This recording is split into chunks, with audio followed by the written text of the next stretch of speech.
안녕하세요. 책으로 통통의 오수경입니다. 여행을 떠나면 낯설음의 모든 감각이 열리게 됩니다. 여행처럼 우리의 오감을 자극하는 것, 독서가 아닐까요? 오늘 함께할 책은 마음산책에서 출판한 김태영 시인의 아름다움에 병든 자입니다. 소설가 김현수 작가는 이 책의 서평에서 김태영의 인도는 감각이 최고조에 이른 시적 인도다라고 평했는데요. 먼저 아름다움에 병든 자 책 소개 영상 보시고 사소한 풍경도 놓치지 않는 아름다운 이야기 나누어 보도록 하겠습니다. 아름다움에 병든 자. 이 책은 시인 김태영이 두 번의 인도 여행 후 써내려간 산문과 사진을 묶은 책입니다. 한국출판문화산업진흥원의 2014년 우수 출판 콘텐츠 제작 지원 사업 당선작으로 직접 찍은 58컷의 사진과 40편의 산문이 실려 있습니다. 저자는 이 책을 통해 여행은 비록 한순간일지라도 자기가 살아온 강제된 질서를 벗어나 온전히 자기를 마주하게 하고 그렇게 나와 전혀 다른 나를 받아들이게 하는 것이라고 말하고 있습니다.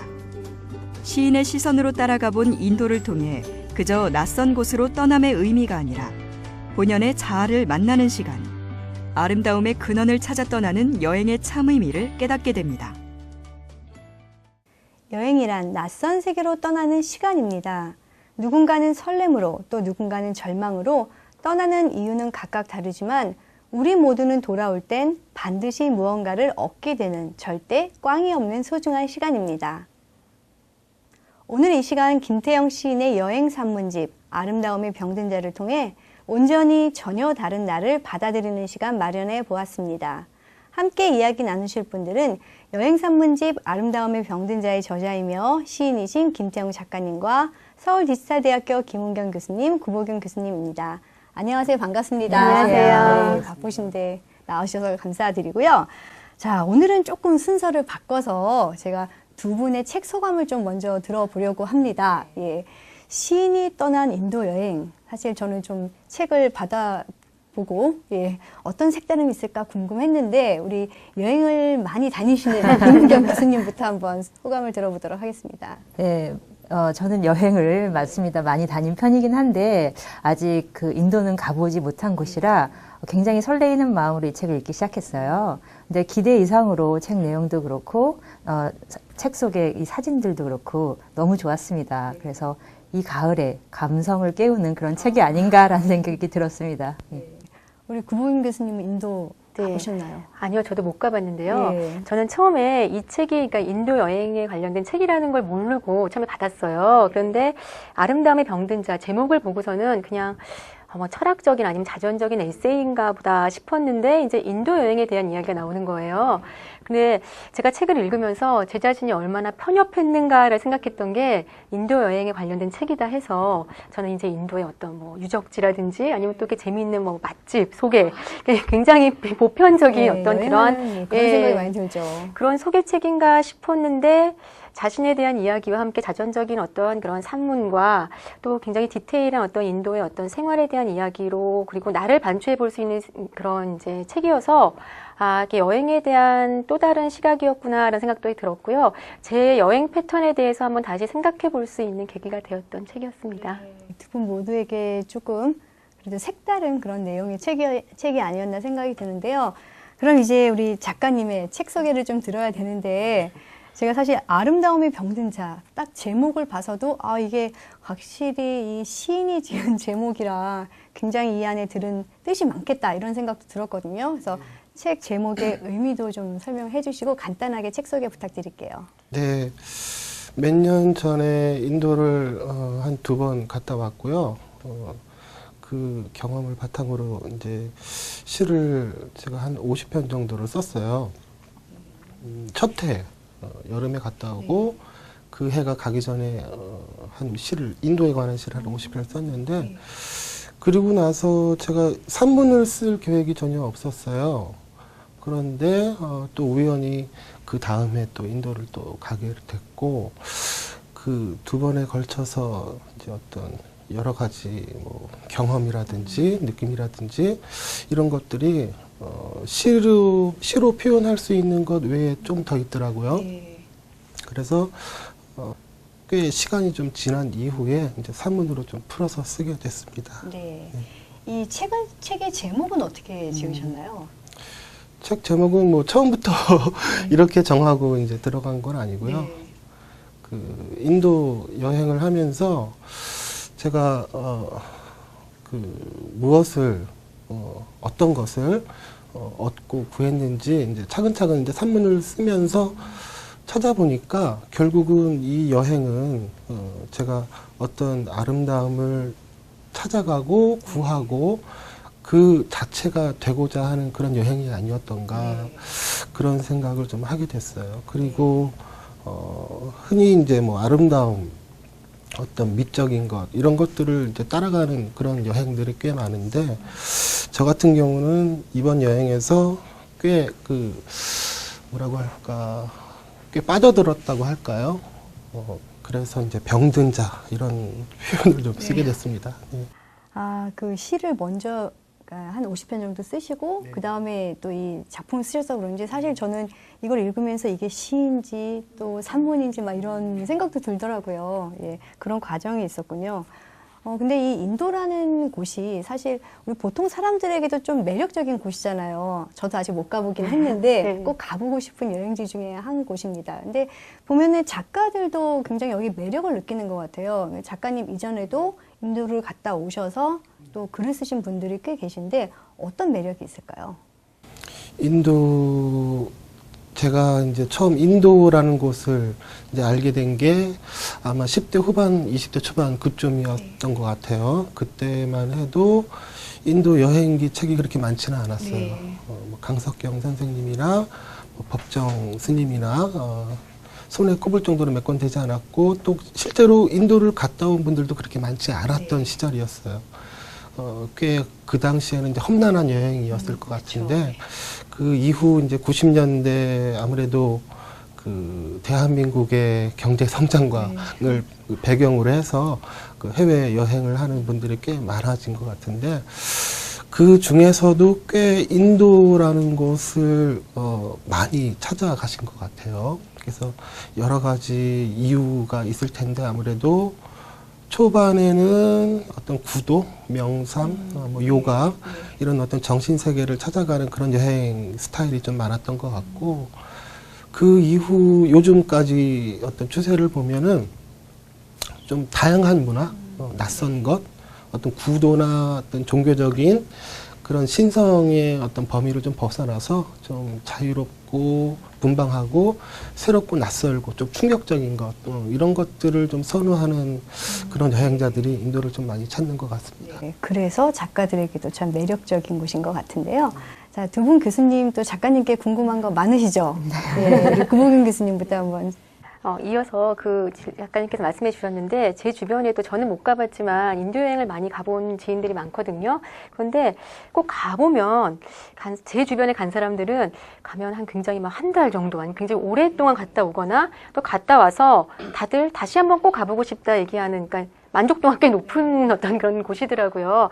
사실 근데 인도하면 저도 묘하고 아직도 뭔가 알듯 말듯한 어떤 그러한 무언가의 아우라를 갖고 있는 그런 곳이긴 한 것 같은데 책을 보면 우리 작가님께서 굉장히 어떤 면에서는 심리적인 부분과 또 함께 굉장히 디테일하게 소소한 어떤 접하는 어떤 그런 순간순간의 디테일도 이렇게 끌고 가시면서 저는 작가님도 도대체 이걸 쓰시면서 인도 여행을 도대체 어느 정도 했었을까도 굉장히 궁금했고요.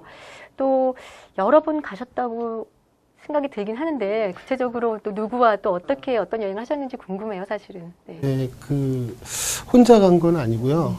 아무래도 책을 읽으시면서 좀 혼란이 있으실 독자분들도 있을지 모르겠는데 저도 좀 그랬습니다. 제 여행기를 쓰는 스타일이 이렇게 다양한 사람들이 이제 등장하는 그런 스타일이 아니라 이제 제 사유 중심으로 이제 전개가 되기 때문에 아무래도 다른 사람들과 이제 접촉하고 같이 움직이는 그런 느낌을 잘 못 받을 수도 있을 것 같아요. 제가 2009년, 2010년 두 번에 걸쳐서 인도를 생각하는 예술인 모임이라는 곳이 있거든요. 주로 이제 문인들이 좀 많이 있고 이제 화가, 연극인, 이제 다양한 장르의 네, 예술인들이 모여서 인도를 방문하고 또 인도에서 인도 문인들, 예술가들과 교류를 하는 그런 일들을 해오고 있어요. 그래서 거기서 그런 기회가 돼서 그 세미나 참석차 인도를 2번 방문하게 됐죠. 그리고 나서 세미나 이후에 이제 인도 지역을 좀 짧게 여행을 했던 것입니다. 흔히 다른 여행서나 여행자들의 스타일을 보면은 꽤 장기간 그 머물고 그런 분들이 많은데 저는 꽤 짧은 기간이었어요. 보름이 안 되는 한번 이제 한 2주 미만 정도 되는 기간 동안 2번에 걸쳐서 이제 갔다 온 경험을 쓴 것이었어요. 네, 저는 2주라고 하니까 깜짝 놀랐어요. 2년 정도 갔다 오신 것 같은 네. 생각이 들었는데. 네. 그래서 그런지 몰라도 세세하고 디테일한 부분에 오히려 더 강렬하게 빨려들지 않았는가라는 생각이 듭니다. 저는 책 내용 중에 궁금한 부분이 있어서 질문을 드릴 텐데요. 그 인도 여행 중에 그 기차 안에서 누군가가 질문을 하잖아요. 왜 인도를 왔는지, 왜 좋아하는지. 근데 그 당시에는 대답을 못했다고 하셨고, 이 책의 후반부에 가서 누군가 그 질문을 다시 한다면 밤을 새워서 이야기할 수 있을 것 같다. 이런 말씀을 하시면서 이런 대목이 있었어요. 그곳에서라면 다시 그리워할 수 있을 것 같아서. 그래서 여기서 그 그리워할 대상이 무엇인지 궁금합니다. 답변하실 수 있는 부분이죠. 네. 책 전체에서도 이제 다루고 있지만 어떤 특정한 구체적인 대상이라고 한정하기는 좀 어려울 것 같습니다. 제가 이제 그리워하는 어떤 감정을 비로소 이제 인도에서 느꼈다는 것인데 이런 경험을 좀 한 것 같아요. 제가 첫 시집을 보면은 제가 95년도에 첫 번째 시집을 냈었는데 어떻게 보면은 상당 부분이 이제 연애 시가 좀 많이 있었어요. 아무래도 20대 초반에 그런 감성이었던 것 같은데 그리고 나서 한 30대를 넘어가면서부터 제가 무슨 시를 쓰는지 한번 좀 돌아봤더니 전혀 뭐 그런 어떤 사랑의 감정, 연애 감정 이런 스타일하고는 전혀 멀어진 전혀 어떤 무엇인가를 그리워하고 안타까워하고 이런 감정들이 전혀 없더라고요. 꽤 메마르고 일상에 파묻혀 있는 그런 삶을 살았던 것 같아요. 제가 인도를 가면서 그 안에서 온갖 것들과 부딪히고 그리고 그 안에서 보았던 마주했던 어떤 충격이라든지 그리고 어떤 아름다움이라든지 이런 것들이 다시 돌아와서 잊을 수 없는 다시 가서 또 찾게 만드는 그런 어떤 강렬한 매혹으로 다가왔던 것 같습니다. 그래서 나에게 어떤 그리움의 감정을 다시 불러일으킨 곳이 결국은 인도가 아닌가 라는 생각에서 아무래도 첫 번째에서는 대답을 못했지만 다시 돌아와서 누군가 나에게 인도에 대해서 묻는다면 밤새도록 그 그림에 대해서 함께 나눌 수 있지 않을까 이런 생각을 했어요. 대답도 시처럼 또 말씀해 주시는데. 같이 명상에 빠져야 될 것 같은. 저는 이 책을 보면서 이 사진이 많잖아요. 보통 여행 관련 서적에는 이제 사진이 많은데 일반적으로 이런 말씀 드려도 되는지 모르겠는데 요즘 뭐 출판 기술도 좋고 카메라도 좋으니까 아주 선명하고 멋진 사진들이 많이 담겨 있는데 뭐 다 아시겠지만 여기 있는 사진은 약간 흐릿한 것들도 있고 흔들리는 것 조금 좀 인상적인 사진들이 사실 좀 많아요. 좀 특별한 특히 그 중에서도 좀 뭐 보여드리자면 이 앞뒤로 있는 이 사진, 이 사진이 어떤 의미일까? 그것도 좀 궁금한데요. 그 사진기는 거의 손바닥 반만한 크기의 휴대용 아주 작은 디지털 카메라였어요. 또 의외다. 그리고 심지어는 두 번째 갈 때도 똑같은 걸 들고 갔는데 45도, 44도 막 이렇게 올라가니까 카메라가 거의 그 이상 증세를 보이더라고요. 전원을 켜면 이게 덜덜덜 떨려요. 그래서 일부 사진은 흔들렸을 수도 있는데 의도하신 게 아니에요. 네, 그거는 뭐 이제 핑계거리고요. 여기서 이제 흔들리거나 약간 초점이 맞지 않거나 어둡거나 혹은 그 어떤 구성에서 조금 벗어나 있는 그런 시각을 보여주는 사진들은 나름대로 그것과 맞는 어떤 내용이 아닌가라는 생각이 들어요. 필연적이라고 할까요? 사진의 결과물이 아무래도 그 사진을 찍는 사람의 시각을 필연적으로 반영하지 않았는가. 뭐 대표적으로 마지막에 보면은 그 후반부에 보면은 결혼식장에서 어떤 미소녀가 지나가는 장면이 있거든요. 기술적으로는 그 카메라가 성능이 썩 좋지 않기 때문에 빠른 스피드로 그 장면을 잡아내지 못하니까 그게 흐릿하게 지나가는 장면이 잡히지만 그 자체가 아무래도 제가 그 소녀를 마주하고 있었던 그 떨림의 시각을 사진이 보여주지 마음과 않았느냐. 느낌이 그대로 네. 전달되는 사진이네요. 그래서 처음에는 초점이 안 잡힌 사진을 확인하고 지워버리려고 했어요. 그리고 나서 몇 개월 지나서 다시 확인을 했는데 이 사진이야말로 내가 인도에서 찍은 사진 중에 가장 마음에 드는 사진이구나라는 생각을 하게 되었어요. 왜냐하면 지금 이 사진 말씀하시는 거죠? 네. 저도 너무 조금 마음에 들어요. 이게 그 지나가는 장면이라서 그 뚱뚱하게 나왔는데 소녀가 굉장히 아름답고 신비로운 그런 모습이었어요. 많은 상상을 하게 만드는 그런 사진이라는 생각이 들었어요. 작가님께서 사진 얘기를 하니까 그 예전에 사진 비평가였던 철학자의 말이 떠오르는데 롤랑 바르트가 사진은 보편적이지만 철저하게 개인적이다라는 얘기도 했었어요. 그리고 작가님께서 책 후반부인가요? 제가 이렇게 기억이 나는데 사진은 마지막 그 찍은 사람의 마지막에 담겨있는 어떤 그 모습을 그대로 갖고 있다는 얘기도 하는데 그래서 지극히 일상적인 그 순간을 포착하셨지만 그 속에 무의식적이건 아니면 잠재적이건 간에 본인의 작가의 어떤 그 의미가 또 표현되어 있고 그것을 또 그래도 우리가 알 수 있는 것이 아닐까라는 생각을 또 해보게 됐어요. 네, 맞아요. 저도 롤랑 바르트의 그 사진에 대해서 이제 적은 그 부분이 아마 제가 그렇게 글을 썼던 거에 영향을 미쳤던 것 같아요. 사진에서 보면은 좋은 사진은 이런 것 같아요. 사진을 찍은 사람이 어디에 있는지 그 위치를 사진이 정확하게 이야기를 해줘요. 멀리 떨어져 있는지, 옆에 앉아 있는지, 바라보고 있는지, 이런 거를 이제 반영을 하는데, 그보다 더 좋은 사진은 그 사진 자체에 저자가, 사진 작가가 등장하지는 않지만, 그 사진 안에 이미 들어가 있는 것 같아요. 그런 사진이 가장 좋은 사진이 아닌가. 물론 제 사진이 좋다는 건 아니고요. 저도 이때만 해도 이제 사진에 크게 관심을 갖지 않고 이제 기록용으로만 주로 찍었는데 그 이후 여행을 하면서 좀 관심을 갖고 이제 찍으면서 그런 생각을 좀 많이 하게 됐습니다. 사진 속에서 작가님을 느낄 수 있었습니다. 보면은 여행 중에서 끊임없이 책에 보면 이 아름다움을 찾는 작가님의 모습도 또 보이는데 사실 좀 앞부분부터 이 작가님이 묘사하신 인도의 아름다움이라는 게 우리가 생각하는 보편적인 아름다움은 좀 아닌 것 같아요. 그래서 좀 읽으면서 약간 식사 중에 좀 읽으시는 책 안 읽으시나요? 예, 그럴 때는 조금 부담스러울 수도 있는 표현도 있고 그래서 우리 김세영 작가님께서 생각하시는 아름다움은 뭘까? 뭐 이런 생각이 드네요.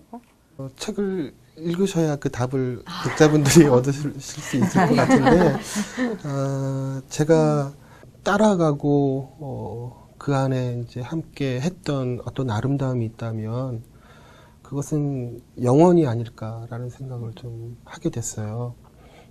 영원이라는 것은 끝나지 않는 것이죠. 끝나지 않고 지속되는 어떤 상황을 이야기를 하는데 그게 바로 사랑인 것 같아요.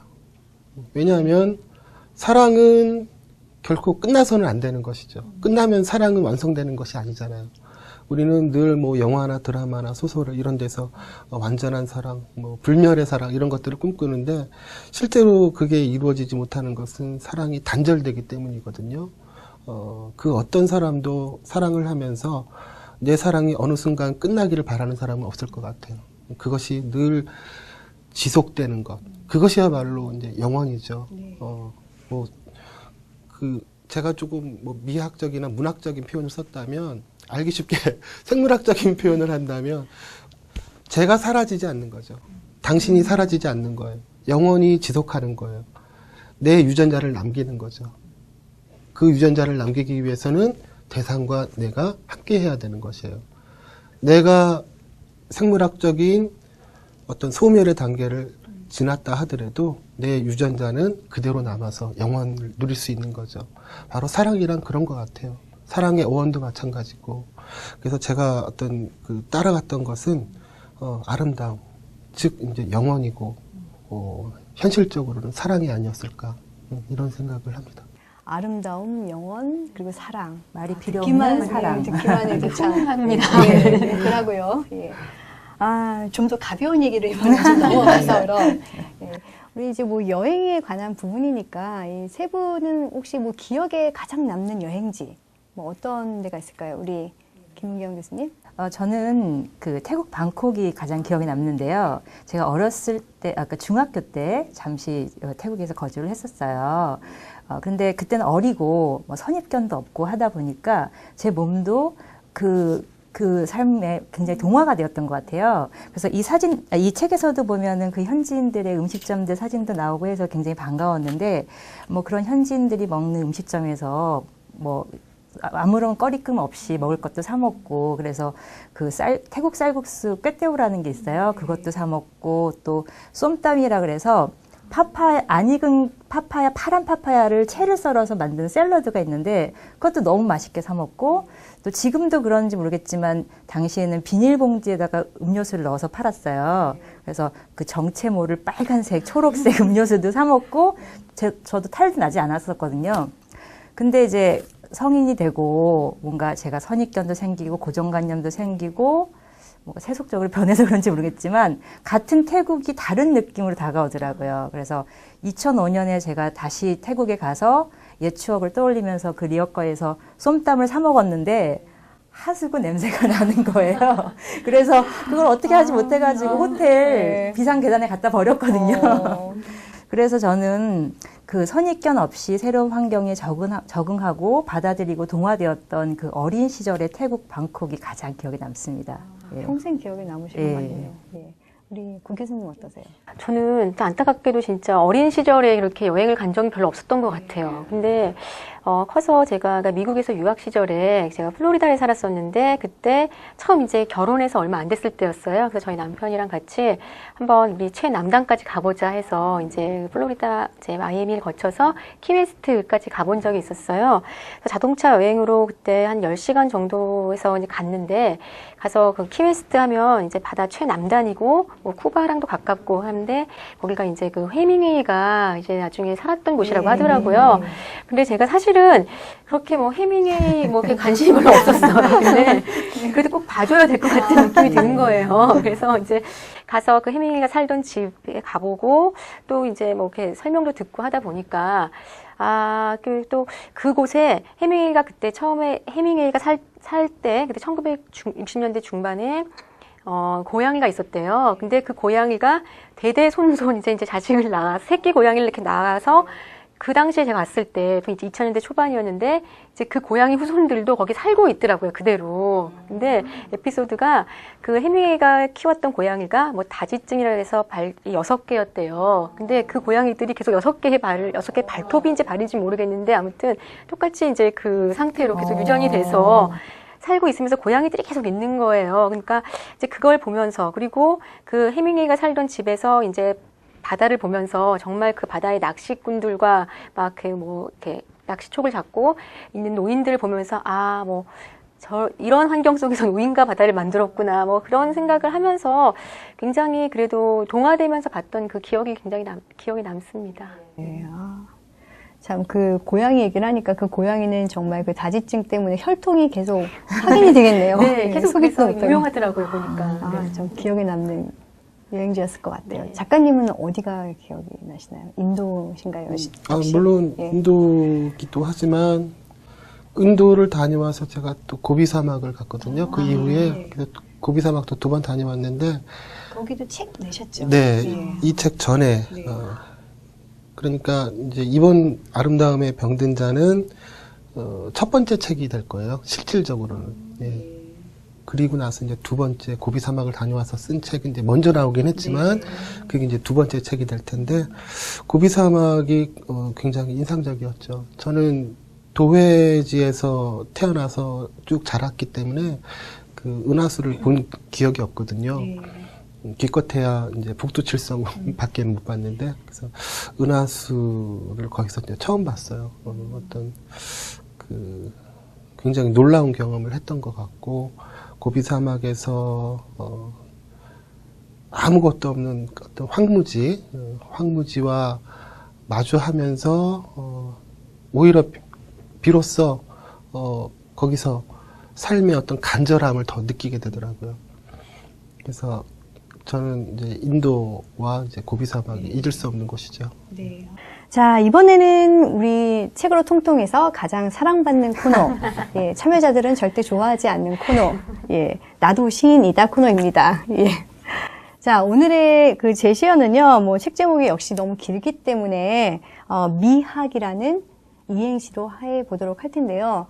우리가 또 시인 앞에서 시를 지으시는 거라 부담되시죠. 그리고 또 시인께 함부로 또 시를 하시라고 하기가 그래서 일단은 두 분만 하시고 제가 작가님께는 좀 다른 부탁을 드리려고 합니다. 자, 준비되셨죠? 예, 김은경 교수님, 제가 오늘 띄우겠습니다. 예, 미치도록 나를 학, 학습하게 하는 여행 인도. 예. 왜 이렇게 만들었냐면요. 네. 제가 만약 인도 여행을 간다면 제가 기존에 했던 편안하고 아무 생각이 없는 그런 여행과는 달리 내 안에 있는 나를 자꾸 깨워야 하는 그런 여행이 될 것 같아서 이렇게 한번 이행시를 지어봤습니다. 네. 인도 여행 꼭 하시기 바랍니다. 네.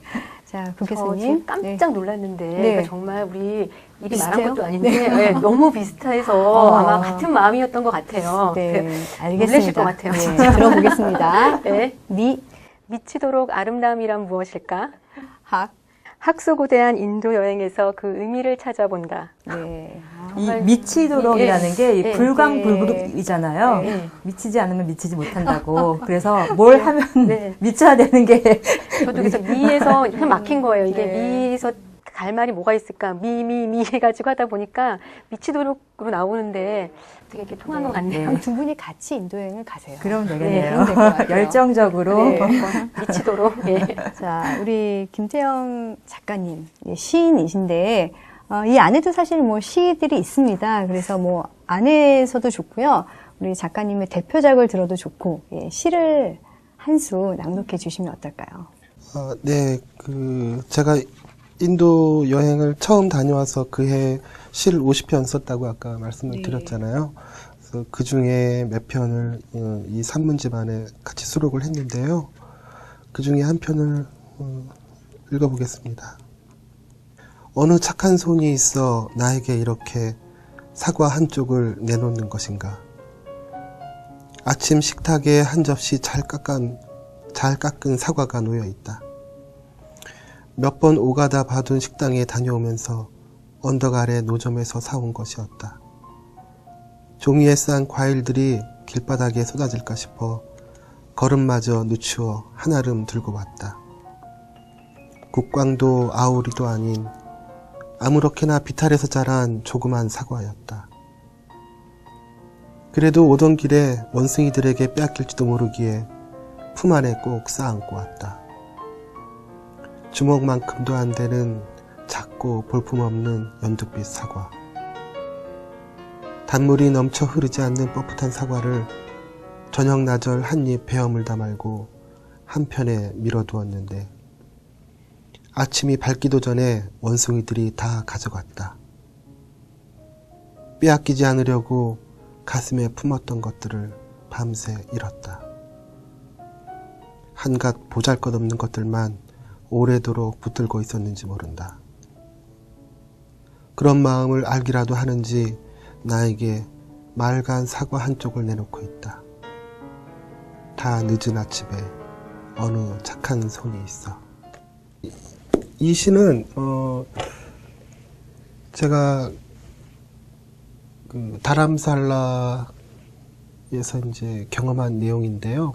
일행들과 함께 그 사과를 샀는데, 인도 사과는 우리 사과처럼 이렇게 윤기가 흐르고 단맛이 있고 이런 사과라기보다는 좀 야생 사과에 가까워요. 좀 뻣뻣하고 좀 크기도 좀 작고 모양도 좀 약간 울퉁불퉁해요.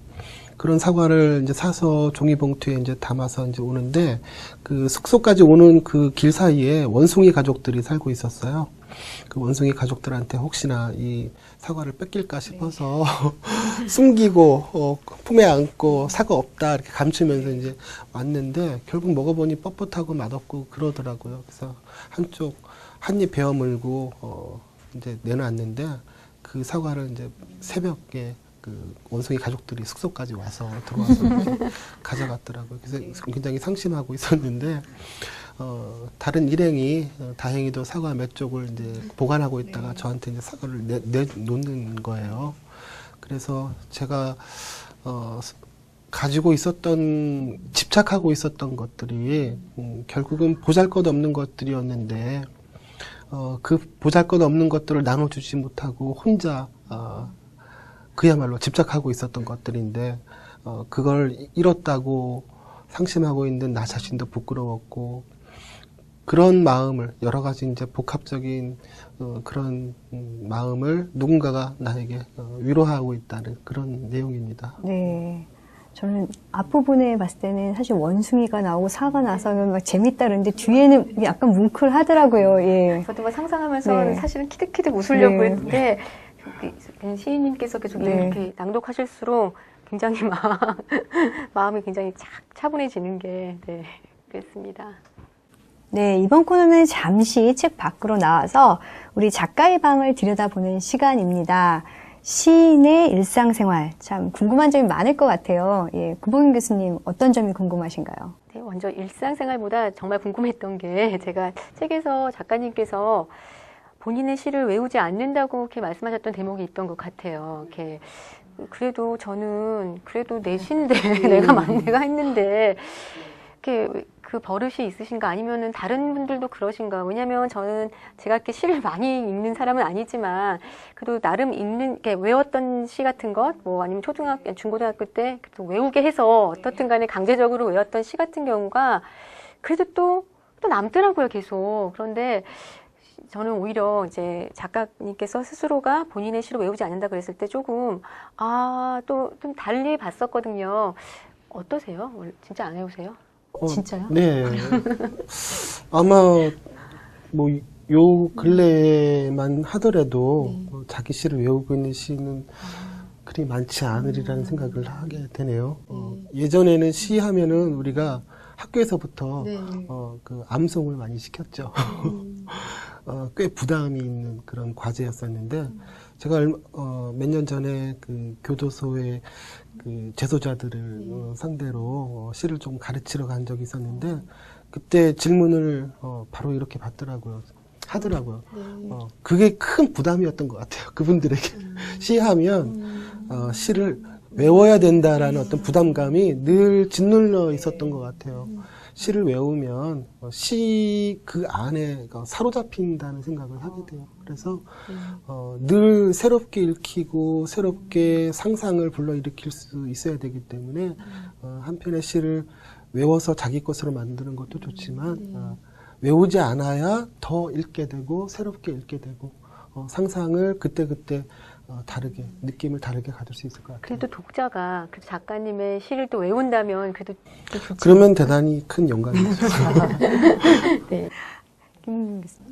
시인들은 창작을 하시는 분들이니까 딴 일을 하고 있다가도 문득 다른 생각에 빠질 것 같아요. 그래서 혹시 그런 경험이 있으신지, 아니면 그래서 관련된 에피소드가 있으신지 궁금합니다.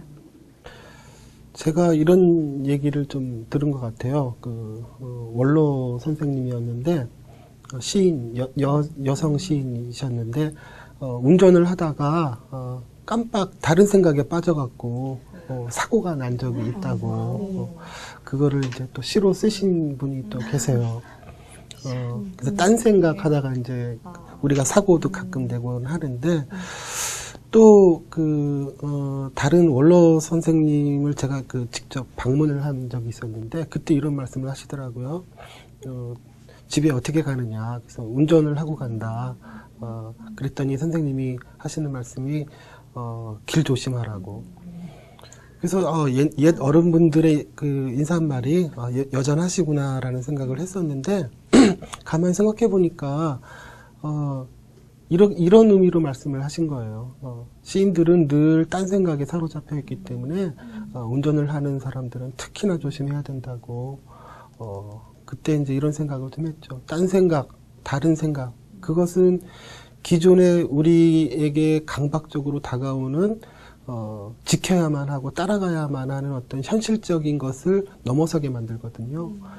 시가 할 수 있는 것이 여러 가지가 있지만 그 중에 하나는 바로 강제된 현실로부터 인간을 자유롭게 풀어놓고 자유로운 세계를 만들어가는 것이 아닐까 이런 생각을 하게 돼요. 바로 딴 생각이야말로 시가 할 수 있는 가장 중요한 영역 중에 하나가 아닐까요? 글쎄요, 저는 딴 생각 잘 많이 못하는 것 같아요.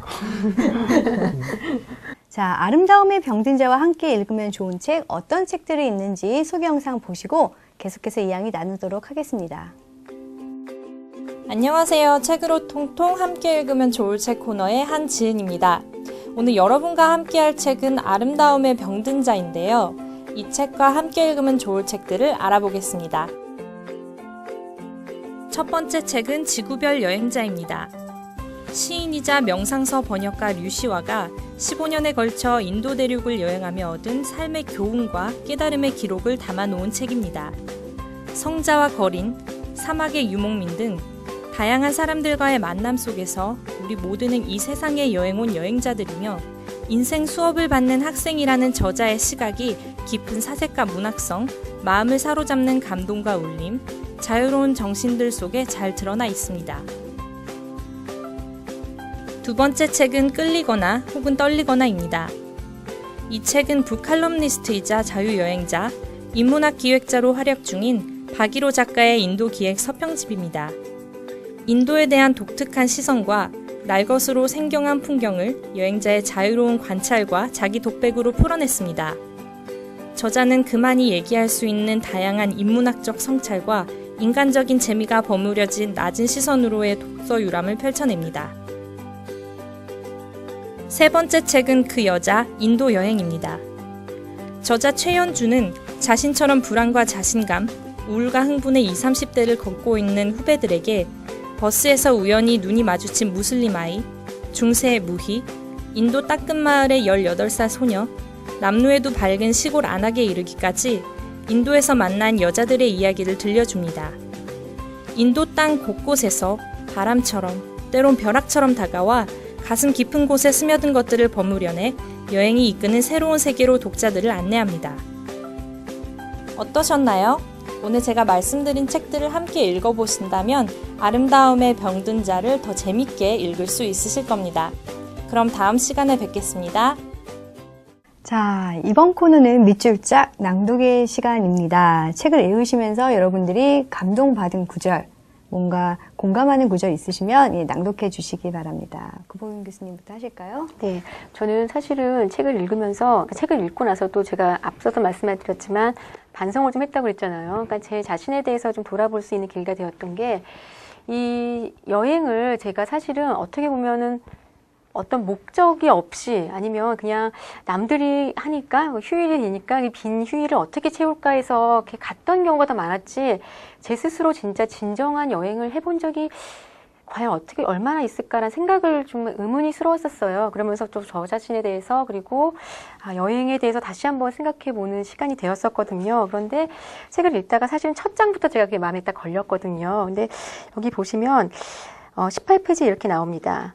여행은 다른 감각이 열리는 것이다. 내가 딛고 있는 영토를 벗어나 다른 곳에서 내 삶을 재영토화한다. 여행은 비록 한순간일지라도 자기가 살아온 강제된 질서를 벗어나서 온전히 자기를 마주하게 한다. 그래서 이 말과 함께, 그러니까 책을 읽으면서 내내, 그리고 제 삶을 돌아보면서 한번 저도 나만의 한번 여행을 한번 가보고 싶다라는 생각을 하게 되었습니다. 네, 저 일단 읽고 네. 이야기하도록 하겠습니다. 타지마할 부분이었는데요. 시원에서부터 단 한순간도 떠나지 않았던 인간의 꿈이 저 타지마할을 완성하고 있었다. 그것은 영원이었다. 영원을 향한 한 사내의 위대한 꿈이었다. 나의 사랑이었다. 찬란한 나의 죽음이었다. 다시 어둠을 반복하지 않으려는 인간의 꿈이었다. 그렇게 눈먼 사내가 한 줄기 햇빛으로 강을 건너가고 있었다. 아름다움에 병든 자가 이 세상을 뒤돌아보고 있었다. 그래서 이 대목을 통해서 저는 이제 아까 작가님께서 아름다움에 병든 자에 대한 의미도 말씀해 주셨지만 책 제목을 좀 이해할 수 있었고요. 그리고 타지마할을 꼭 한번 가봐야겠다. 그리고 타지마할을 가게 된다면 그 건축물 자체의 아름다움만 보고 오는 게 아니라 그 건축물이 품고 있는 그 절대적인 사랑, 이걸 눈과 가슴으로 한번 느끼고 오고 싶다는 생각에 이 부분을 낭독해 보았습니다. 네. 자, 작가님도 한번 꼽아 보신다면 어느 부분일까요? 네. 아까 얘기가 좀 나온 부분이었던 것 같은데요. 두 번째 인도 여행을 마치고 이제 마지막 이제 떠나기 전에 어떤 그 소회를 밝히고 있는 부분이에요. 내가 받아 적으려 했던 언어는 저 태초의 것이었다. 그러니 나는 다시 그 태초를 향해 가야만 했다. 이미 내게 주어진 말을 모두 소진해버린 상태였다. 내게 남아있는 말이 없었다. 저 한 줄기 빛에 대해 표현할 수 있는 언어를 더 이상 갖고 있지 않았다. 그래서 나는 다시 떠나야만 했다. 그것이 나의 기원이기 때문이었다. 기원이란 어느 한 지점이 아니라 내가 지나온 모든 순간들을 의미했다. 그곳에서라면 다시 그리워할 수 있을 것 같아서 그렇게 또 인도에 왔다. 그리고 다시 돌아가야 할 시간이 되었다. 나는 알고 있었다. 돌아가서도 여전히 돌아오지 않는 여행이 될 것이라고. 다만 그 숱한 밤을 어떻게 견뎌야 하는지 나는 모르고 있었다. 제가 인도에서 찾으려고 했던 것은 아까 이제 아름다움이라고 이야기를 했지만 어떤 면에서는 기원이 아니었을까, 시원. 우리가 어떤 기원을 이야기했을 때는 출발한 어떤 최초의 지점을 이야기하는데 사실 그 다윈의 기원이라는 의미도 마찬가지지만 그것은 어떤 최초의 지점만을 의미하는 것이 아니라 그것이 지나온 어떤 과정 자체를 말하거든요. 그래서 내가 왔던 곳, 태어났던 곳, 내가 만들어졌던 것, 이루어졌던 그 모든 과정들, 그런 것들을 따라가는 것이 이제 인도였기 때문에 마지막 날 밤에 이런 어떤 감정에 사로잡혔던 것 같습니다. 네. 좀 마무리 시간이 되게 딱 마무리가 되는 말씀인 것 같아요. 네.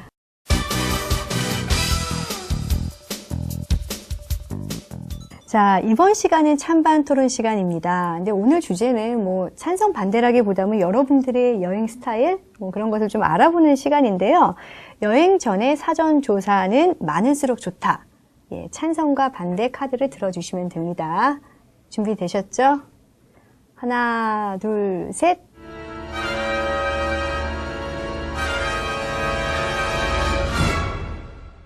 찬성 2분, 반대 1분. 예, 찬성부터 들어보겠습니다. 예, 우리는 늘 시간에 쫓기잖아요. 네. 한 달이나 1년을 계획하고 떠난 여행이라면 사전조사 없이 마음 끌리는 대로 즉흥적으로 하는 여행도 좋겠지만 현실적으로 불가능하기 때문에 사전조사를 철저하게 하고 가야 빠지는 거 없이 다 보고 올 수 있을 것 같고, 또 작가님도 책에 그런 언급이 살짝 있었어요. 뭐냐면 그 지역의 역사라든지 문화를 잘 알고 가야 불미스러운 일이 생기지 않는다고. 그래야 더 즐거운 여행도 될 수 있을 것 같고, 또 하나 가장 중요한 거는 전 개인적으로 그 사전조사 과정부터가 여행의 시작이라고 생각을 합니다. 그 과정 중에 오는 설레임과 기대감, 이걸 왜 빼놔야 되는지 저는 잘 이해가 가지 않아요. 예. 네, 권 교수님은. 저도 전적으로 동감을 하는데요.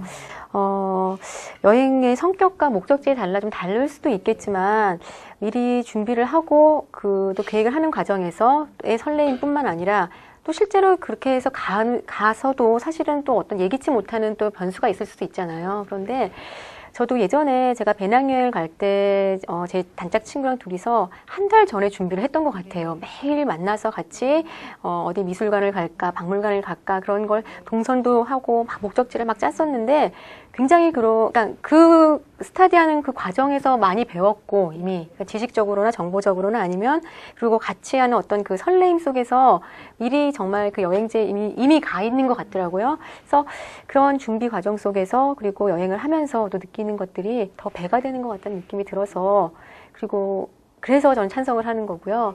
또 목적 없이 가도 또 물론 그 맛은 있겠죠. 하지만 우선 저는 먼저 안전을 택하겠습니다. 네. 안전을 위해. 네. 자, 말씀 네. 듣고 보니 저도 바꿔야 될 것 같아요. 듣고 보니 네. 작가님. 네, 그 생각을 저도 잠시 잊었네요. 여행을 다녀온 기간보다 사실 준비하는 기간이 더 많은 경우도 있더라고요. 그때 어떤 기대감, 설레임, 그리고 새로운 정보를 찾았을 때 혼자만 또 찾는 게 아니라 뭐 일행이 있다면 일행과 그 정보를 나눌 때 이미 그때부터 여행은 떠난 것이라는 생각이 들어요. 제가 반대라고 든 이유는 물론 아무런 정보 없이 준비 없이 가는 여행은 아마 없을 거예요.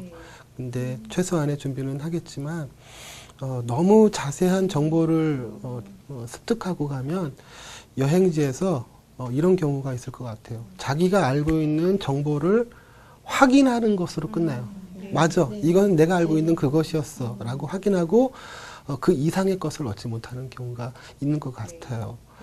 제가 이런 경험을 했는데 어떤 상황이나 어떤 대상을 마주했을 때 내가 그것을 전혀 모르고 있었을 때 저는 그것을 이해하기 위해서 어떤 상상력을 발동하게 돼요. 그 상상력이 대상에 대한 어떤 정보를 벗어나서 나에게 다가오기 때문에 새로운 어떤 의미를 거기서 찾을 수 있는 그런 것이 있더라고요. 만약에 내가 정보를 너무 많이 가지고 가면 대상을 온전히 내 감각으로 받아들이지 못하고 정보를 지식으로만 한정해서 이해하는 그런 게 좀 있어요. 그래서 어느 정도는 준비하지만 너무 깊이 준비하지 않으셔도 충분하다고 생각이 들어요. 저는 스타일로 따지면 사실 두 분 교수님 스타일이 맞는데 그러다 보면은 지금 말씀하신 그런 일이 생기더라고요. 그래서 뭔가 제가 다 조사해서 가서 보면은 이미 와봤던 것 같고 뭔가 신선함이 없는 거예요. 그래서 제가 제일 좋아하는 여행 스타일은 그렇게 조사를 잘하는 사람을 옆에 같이 데리고 가서 안전한 여행을 하면서 새로운 걸 느끼는 것. 너무 좋아합니다. 네. 예. 오늘 책으로 통통과 함께하고 있는 김태영 시인의 아름다움에 병든 자. 시청자 여러분들은 어떻게 보고 계신지 궁금한데요. 이 방송을 보신 후 여러분의 시청 소감을 아래 보이는 자막 메일로 보내주시면 한 분을 선정해서 작가님의 친필 사인이 있는 아름다움에 병든 자 한 권씩 보내드리도록 하겠습니다. 시청자 여러분의 많은 참여 부탁드립니다. 자, 이제 또 아쉬운 마무리 시간이 됐습니다. 예. 여러분들의 1분 서평 그리고 어떤 분에게 추천하고 싶으신지 말씀해 주시기 바랍니다. 우리 구봉인 교수님부터 할까요? 이 책을 읽으면서 이 책 아름다움에 병든 자, 이 책은 감성을 촉촉히 적시는 책이다라고 말씀을 드리고 싶고요. 뭐 인도 여행을 준비하시는 분뿐만 아니라 정말 이렇게 한번 메마른 나의 감수성을 한번 더 이렇게 한번 다시 바꿀 수 있는 전환이 될 수 있는 또 그런 걸 갈망하는 모든 분들께 추천하고 싶습니다. 네, 뭐 저도 구봉 교수님이랑 비슷해요. 그 첫 해외 여행을 계획하고 계신 분들이 이 책을 통해서 인도 여행도 좋고 인도가 아니더라도 기존과 다른 좀 의미 있고 힐링이 되는 그러한 여행을 계획했으면 하는 바람으로 이 책을 추천하고 싶습니다. 네. 네, 감사합니다. 자, 이제 마무리해야 되는데요. 예, 작가님도 한번 이 추천의 말씀을 좀 해주시고 또 앞으로 또 저술 계획은 어떠신지. 제 책을 어느 분께 추천을 드릴까요? 특히나 이번 인도 여행기는 바보가 되기를 겁내지 않는 새로운 것을 마주하고 자기를 그 안에서 찾으려고 하는 어떤 간절함을 갖고 있는 분들에게 이 책을 좀 권하고 싶습니다. 이 책은 바보가 되었다가 점차 무엇인가 자기를 찾아가는 그런 과정을 담고 있기 때문에 그렇거든요. 뭐 앞으로의 이제 집필 계획은 제가 아까 짜이 음식 얘기도 했지만 음식을 만들고 먹고 맛보고 이런 걸 또 좋아해요. 그래서 음식 에세이를 그동안 꽤 써왔는데 내년 초쯤 되면은 음식 에세이를 선보일 수 있지 않을까라는 생각이 들고요. 그리고 올 여름에 라다크를 갔다 왔는데 그 라다크 여행기도 마지막으로 이제 여행기 3번째 작품으로 쓰게 될 것 같습니다. 네, 음식 에세이 기대가 됩니다. 다음에 또 꼭 출연해 주시길 부탁드릴게요. 네, 고맙습니다. 네. 오늘 책으로 통통과 함께한 여행 산문집 아름다움의 병든 자 어떠셨나요? 병든 나무처럼 생명이 부대낄 때 저 머나먼 아라비아의 사막으로 나는 가자. 유치환의 생명에서의 한 구절입니다. 오늘 이 시간 일상을 떠나 새로운 감각을 열어주는 여행 같은 시간이 아니었나 생각해 봅니다. 지금까지 김태형 시인의 아름다움의 병든 자와 함께했습니다. 출연해주신 시인 김태형 작가님과 서울디지털대학교의 김은경 구보경 교수님께 감사드립니다. 저는 다음 시간에도 여러분과 함께 책으로 통하는 행복한 시간 나누도록 하겠습니다. 시청해 주셔서 고맙습니다.